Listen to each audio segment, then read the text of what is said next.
Hello প্রিয় ছাত্রছাত্রীরা, তোমাদের এআই নলেজ স্ট্রিম চ্যানেলে স্বাগত। আজকের আলোচনার বিষয় হচ্ছে সপ্তম শ্রেণীর ইতিহাসের দ্বিতীয় অধ্যায়, ভারতের রাজনৈতিক ইতিহাসের কয়েকটি ধারা। এই অধ্যায়ের আমরা আজকে 1 মার্কের এবং 2 মার্কের প্রশ্ন উত্তরগুলো আলোচনা করব। আলোচনা করার পূর্বে আমি তোমাদের অবশ্যই অনুরোধ করব, যারা যারা এখনও চ্যানেলটিকে সাবস্ক্রাইব করনি তারা অবশ্যই চ্যানেলটিকে সাবস্ক্রাইব করে দিও। তো চলো শুরু করা যাক।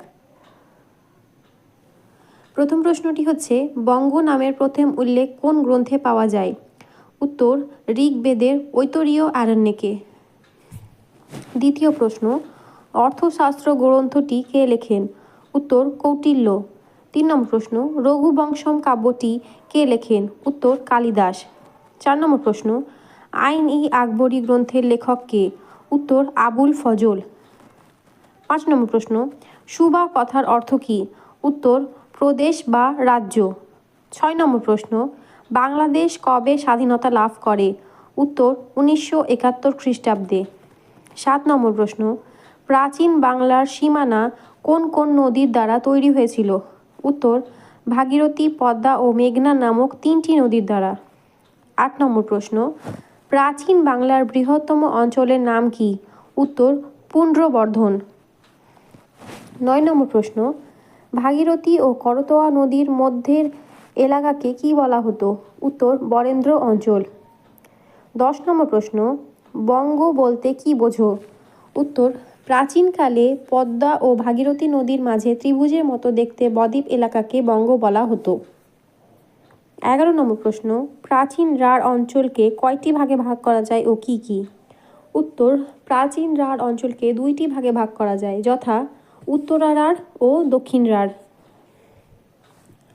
12 নম্বর প্রশ্ন, উত্তরা রাঢ় কী নামে পরিচিত ছিল? উত্তর, বজ্রভূমি বা বজ্রভূমি নামে পরিচিত ছিল। 13 নম্বর প্রশ্ন, দক্ষিণ রাঢ় কী নামে পরিচিত ছিল? উত্তর, সুবহভূমি নামে। 14 নম্বর প্রশ্ন, উত্তরা রাঢ় ও দক্ষিণ রাঢ়ের মাঝে কোন নদী ছিল? উত্তর, অজয় নদ। 15 নম্বর প্রশ্ন, কোন কোন অঞ্চল নিয়ে উত্তরা রাঢ় গঠিত ছিল? উত্তর, আজকের মুর্শিদাবাদ জেলার পশ্চিম ভাগ, বীরভূম জেলা, সাঁওতাল পরগনার একাংশ এবং বর্ধমান জেলার কটোয়া মহকুমার উত্তর ভাগ ছিল উত্তরা রাঢ়ের অঞ্চল। 16 নম্বর প্রশ্ন, দক্ষিণ রাঢ় কোন কোন অঞ্চল নিয়ে গঠিত? উত্তর, দক্ষিণ রাঢ় বলতে আজকের হাওড়া, হুগলি এবং বর্ধমান জেলার বাকি অংশ এবং অজয় নদ ও দামোদর নদের মধ্যবর্তী বিরাট এলাকাকে বোঝানো হতো। 17 নম্বর প্রশ্ন, শশাঙ্কের রাজধানীর নাম কি ছিল? উত্তর, কর্ণ সুবর্ণ। 18 নম্বর প্রশ্ন, প্রাচীন সমতট কোন নদীর তীরে অবস্থিত ছিল? উত্তর, মেঘনা নদীর তীরে। 19 নম্বর প্রশ্ন, বাংলাদেশের চট্টগ্রামের উপকূল অঞ্চল কি নামে পরিচিত ছিল? উত্তর, হরিকেল। 20 নম্বর প্রশ্ন, শশাঙ্ক কবে গৌড়ের শাসক হন?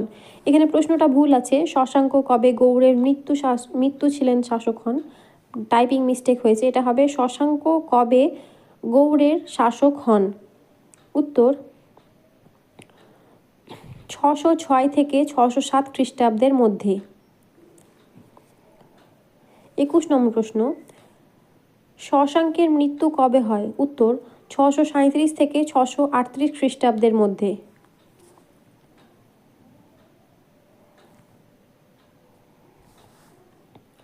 22 নম্বর প্রশ্ন, চীনা ভাষায় কর্ণ সুবর্ণ বৌদ্ধবিহারের নাম কি ছিল? উত্তর, লোটোমো চিহো। 23 নম্বর প্রশ্ন, কর্ণ সুবর্ণের স্থানীয় নাম কি? উত্তর, রাজা কর্ণের প্রাসাদ। 24 নম্বর প্রশ্ন, শশাঙ্ক কোন ধর্মের বিশ্বাসী বা উপাসক ছিলেন? উত্তর, শৈব ধর্মে বা শিবের উপাসক ছিলেন। 25 নম্বর প্রশ্ন, কাকে কোন গ্রন্থে বৌদ্ধ বিদ্বেষী বলা হয়?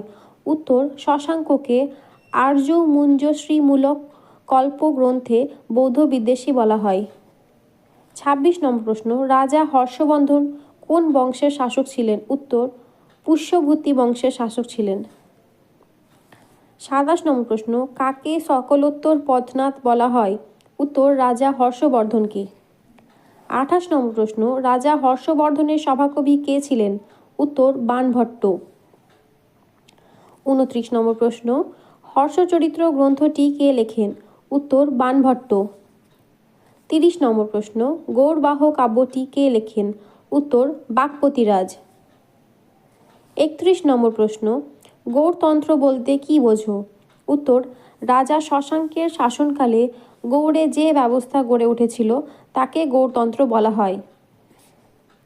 32 নম্বর প্রশ্ন, খুবই ইম্পর্টেন্ট প্রশ্ন, মাৎসন্যায় বলতে কি বোঝো?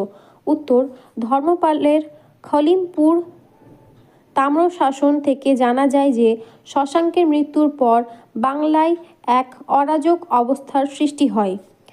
বড় মাছ যেমন ছোট মাছকে গ্রাস করে, তেমনি এ সময় বাংলায় দুর্বল ও সাধারণ মানুষের ওপর প্রবল এর অত্যাচার হতে থাকে এবং জনজাতিদের নিরাপত্তা বিনষ্ট হয়।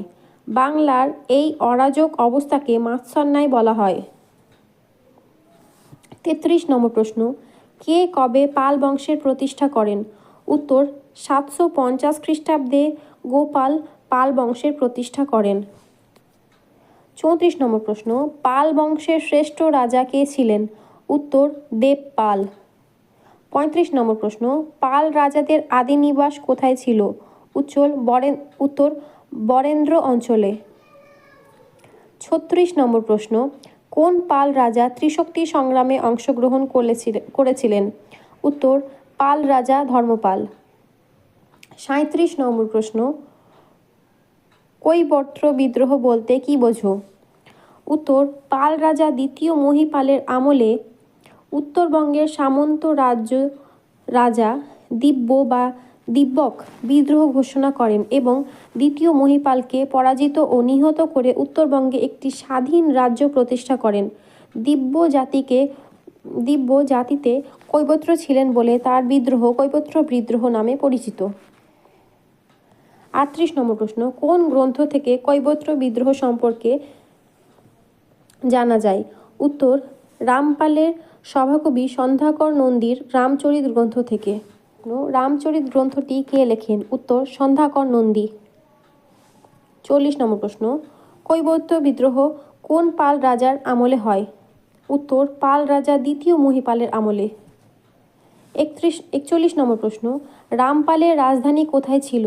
উত্তর রামাবতী নগরে।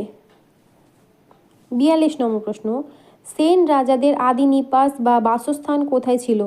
উত্তর দক্ষিণ ভারতের কর্ণাটক অঞ্চলে, অর্থাৎ মহীশূর এবং তার আশেপাশের এলাকায়।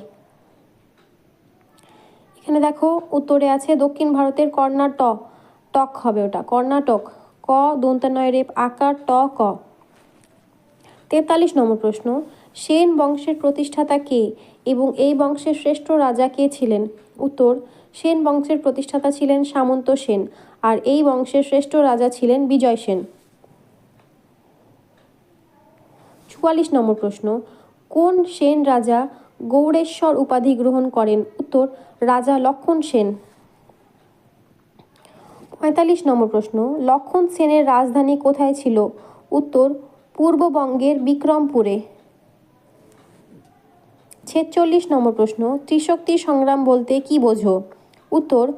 উত্তর ভারতের কনৌজ এর ওপর আধিপত্য প্রতিষ্ঠার জন্য পূর্ব ভারতের পাল বংশ, পশ্চিম ভারতের প্রতিহার বংশ, দক্ষিণ ভারতের রাষ্ট্রকূট শক্তির মধ্যে প্রায় দীর্ঘ 200 বছর ধরে যে সংগ্রাম চলেছিল তা ত্রিশক্তি সংগ্রাম নামে পরিচিত।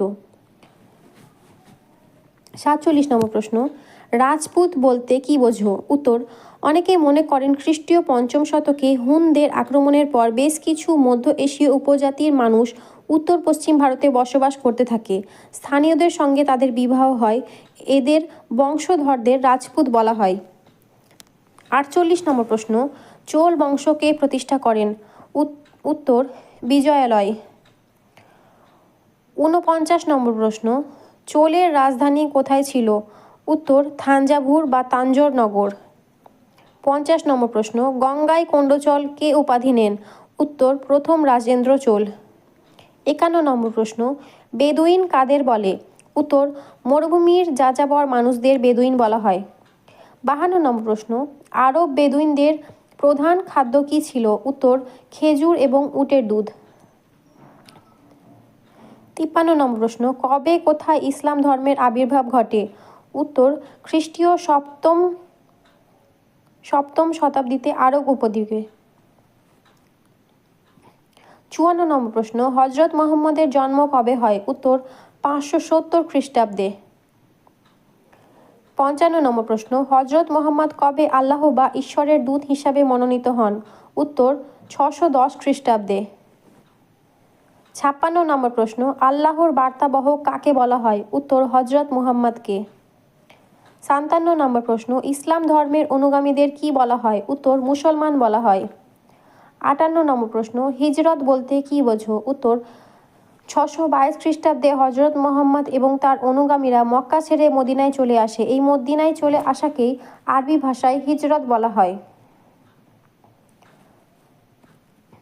59 নম্বর প্রশ্ন, হজরত মোহাম্মদ কবে পরলোক গমন করেন? উত্তর, 632 খ্রিস্টাব্দে। 60 নম্বর প্রশ্ন, ইসলামের পবিত্র ধর্মগ্রন্থের নাম কি? উত্তর, কোরআন।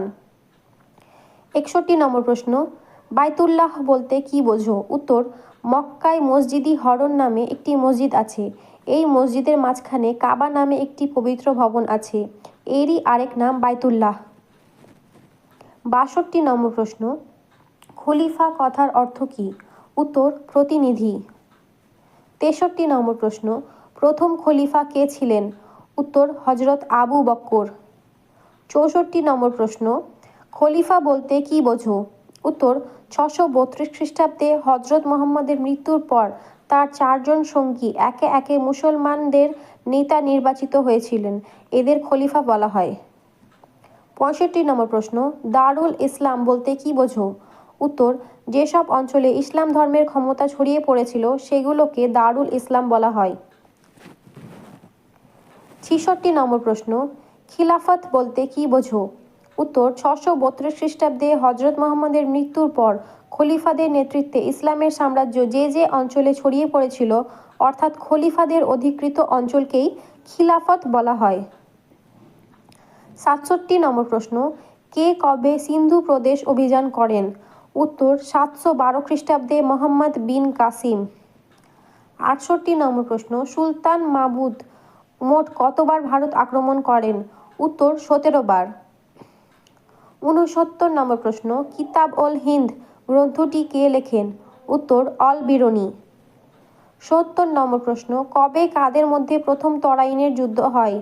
উত্তর, 1191 খ্রিস্টাব্দে মোহাম্মদ ঘুরি ও তৃতীয় পৃথ্বীরাজ চৌহানের মধ্যে। 71 নম্বর প্রশ্ন, কবে কাদের মধ্যে দ্বিতীয় তরাইনের যুদ্ধ হয়? উত্তর, 1992 খ্রিস্টাব্দে মোহাম্মদ ঘুরি ও তৃতীয় পৃথ্বীরাজ চৌহানের মধ্যে। 72 নম্বর প্রশ্ন, মোহাম্মদ ঘুরি কবে মারা যায়? উত্তর, 1206 খ্রিস্টাব্দে। 73 নম্বর প্রশ্ন, কৈবত্র বিদ্রোহের কয়েকজন নেতার নাম লেখো। উত্তর, দিব্য, রুদ্রক, ভীম। 74 নম্বর প্রশ্ন, বখতিয়ার খলজি কবে বাংলা আক্রমণ করেন? উত্তর, 1204 থেকে 1205 খ্রিস্টাব্দের মধ্যে। 75 নম্বর প্রশ্ন, কোন সেন রাজার আমলে বাংলায় তুর্কি আক্রমণ ঘটে? উত্তর, লক্ষণ সেনের আমলে। 76 নম্বর প্রশ্ন, সুলতানি যুগের একজন ঐতিহাসিকের নাম লেখো। উত্তর, মিনহাজ-ই-সিরাজ। 77 নম্বর প্রশ্ন, সুলতান মাহমুদের দরবারে বিখ্যাত কবির নাম লেখো। উত্তর, ফিরদৌসী। 78 নম্বর প্রশ্ন, শাহনামা কাব্যটি কে লেখেন? উত্তর, কবি ফেরদৌসী। তো এই ছিল আজকের প্রশ্ন উত্তরের আলোচনা পর্ব। যদি তোমাদের ভিডিওটি ভালো লেগে থাকে তাহলে অবশ্যই চ্যানেলটিকে সাবস্ক্রাইব করো এবং ভিডিওটিতে একটি লাইক দেবে। ধন্যবাদ।